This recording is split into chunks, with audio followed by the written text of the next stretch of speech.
कारण की आपल्याला पहिल्यापासून म्हणजे आजोबा पंजोबापासून जे आपल्या डोक्यामध्ये बसलेलं आहे की साप हे विषारी असतात, प्रत्येक साप चावतोय आणि साप चावल्यानंतर माणूस हा मरतोय. आपला दोष नाही, आपल्या मनामध्ये पूर्णपणे भीती बसलेली आहे की साप चावला की आपण मरणार आहे, त्यामुळे हा साप पहिला मारणार आहे. तर सुरुवातीला सांगतो, प्रत्येक साप विषारी नसतात. सापामध्ये 3 कॅटेगरी असतात. एक पूर्णपणे बिनविषारी साप, एक निमविषारी आणि एक विषारी. नॉन व्हेनोमस, सेमी व्हेनोमस बनी म्हणतो आपण त्याला, स्ट्रक्चर डिझाईन म्हणतो, इंग्रजीमध्ये त्याला स्पॅक्टिकल म्हणतो.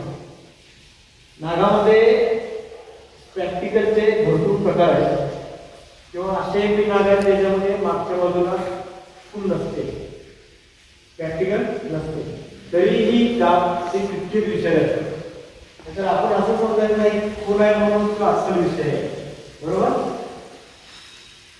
नाग हा विषारी, हा म्हणायचा साप आहे